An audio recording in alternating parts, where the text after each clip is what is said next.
During Jehoiakim's reign, King Nebuchadnezzar of Babylon invaded the land of Judah. Jehoiakim surrendered and paid him tribute for 3 years but then rebelled. Then the Lord sent bands of Babylonian, Aramean, Moabite, and Ammonite raiders against Judah to destroy it, just as the Lord had promised through his prophets. These disasters happened to Judah because of the Lord's command. He had decided to banish Judah from his presence because of the many sins of Manasseh, who had filled Jerusalem with innocent blood. The Lord would not forgive this. The rest of the events in Jehoiakim's reign and all his deeds are recorded in the book of the history of the kings of Judah. When Jehoiakim died, his son Jehoiachin became the next king. The king of Egypt did not venture out of his country after that, for the king of Babylon captured the entire area formerly claimed by Egypt, from the brook of Egypt to the river Euphrates. Jehoiachin was 18 years old when he became king, and he reigned in Jerusalem 3 months.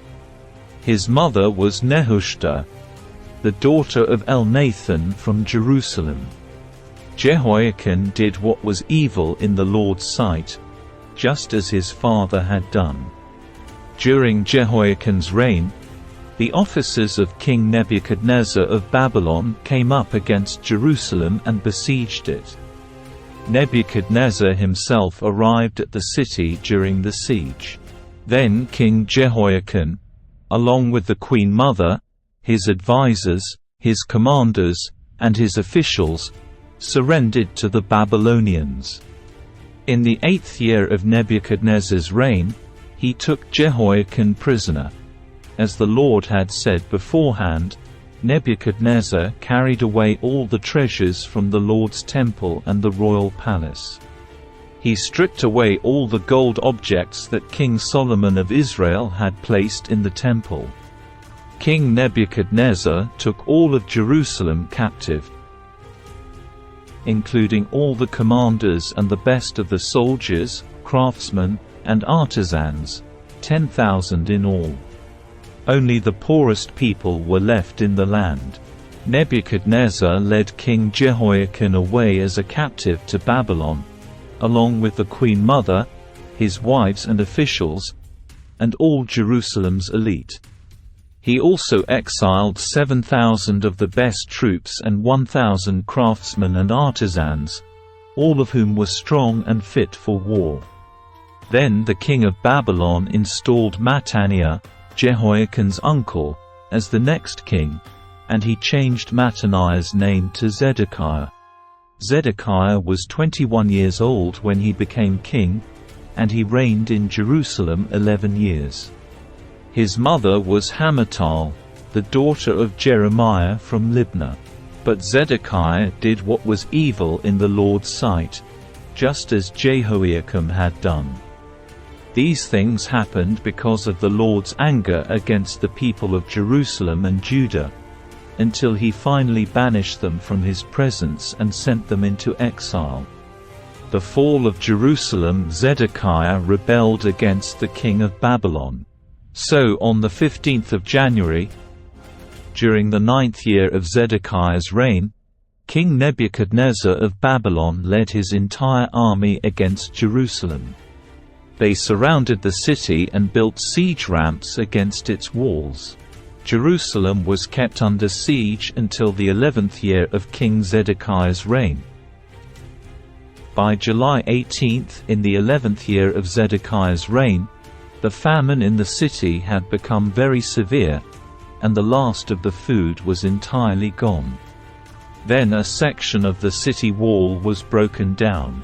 Since the city was surrounded by the Babylonians, the soldiers waited for nightfall and escaped through the gate between the 2 walls behind the king's garden. Then they headed towards the Jordan Valley. But the Babylonian troops chased the king and overtook him on the plains of Jericho, for his men had all deserted him and scattered. They captured the king and took him to the king of Babylon at Riblah, where they pronounced judgment upon Zedekiah. They made Zedekiah watch as they slaughtered his sons. Then they gouged out Zedekiah's eyes, bound him in bronze chains, and led him away to Babylon. On the 14th of August of that year, which was the 19th year of King Nebuchadnezzar's reign, Nebuzaradan, the captain of the guard and an official of the Babylonian king, arrived in Jerusalem. He burned down the temple of the Lord, the royal palace, and all the houses of Jerusalem. He destroyed all the important buildings in the city. Then he supervised the entire Babylonian army as they tore down the walls of Jerusalem on every side. Then Nebuzaradan, the captain of the guard, took as exiles the rest of the people who remained in the city, the defectors who had declared their allegiance to the king of Babylon, and the rest of the population. But the captain of the guard allowed some of the poorest people to stay behind to look after the vineyards and fields. The Babylonians broke up the bronze pillars in front of the Lord's temple, the bronze water carts, and the great bronze basin called the sea, and they carried all the bronze away to Babylon. They also took all the ash buckets, shovels, lamp snuffers, ladles, and all the other bronze articles used for making sacrifices at the temple. The captain of the guard also took the incense burners and basins, and all the other articles made of pure gold or silver. The weight of the bronze from the two pillars, the sea, and the water carts was too great to be measured. These things had been made for the Lord's temple in the days of Solomon. Each of the pillars was 9 meters tall. The bronze capital on top of each pillar was 2.5 meters high and was decorated with a network of bronze pomegranates all the way around.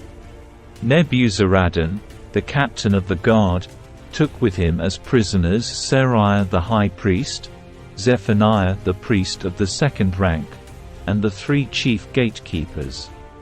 And from among the people still hiding in the city, he took an officer who had been in charge of the Judean army, 5 of the king's personal advisers, the army commander's chief secretary, who was in charge of recruitment, and 60 other citizens. Nebuzaradan, the captain of the guard, took them all to the king of Babylon at Riblah. And there at Riblah, in the land of Hamath, the king of Babylon had them all put to death. So the people of Judah were sent into exile from their land. Then King Nebuchadnezzar appointed Gedaliah son of Ahikam and grandson of Shaphan as governor over the people he had left in Judah. When all the army commanders and their men learned that the king of Babylon had appointed Gedaliah as governor, they went to see him at Mizpah. These included Ishmael son of Nethaniah, Johanan son of Kareah, Seraiah son of Tanhumeth the Netophathite, Jezaniah son of the Markathite, and all their men. Gedaliah vowed to them that the Babylonian officials meant them no harm. "Don't be afraid of them. Live in the land and serve the king of Babylon, and all will go well for you," he promised.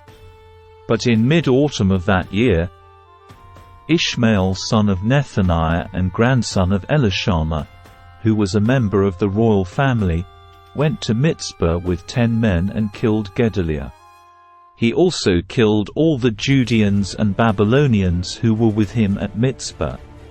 Then all the people of Judah, from the least to the greatest, as well as the army commanders, fled in panic to Egypt, for they were afraid of what the Babylonians would do to them. In the 37th year of the exile of King Jehoiachin of Judah, Evil-Merodach ascended to the Babylonian throne. He was kind to Jehoiachin and released him from prison on the 2nd of April of that year. He spoke kindly to Jehoiachin and gave him a higher place than all the other exiled kings in Babylon. He supplied Jehoiachin with new clothes to replace his prison garb and allowed him to dine in the king's presence for the rest of his life. So the king gave him a regular food allowance as long as he lived.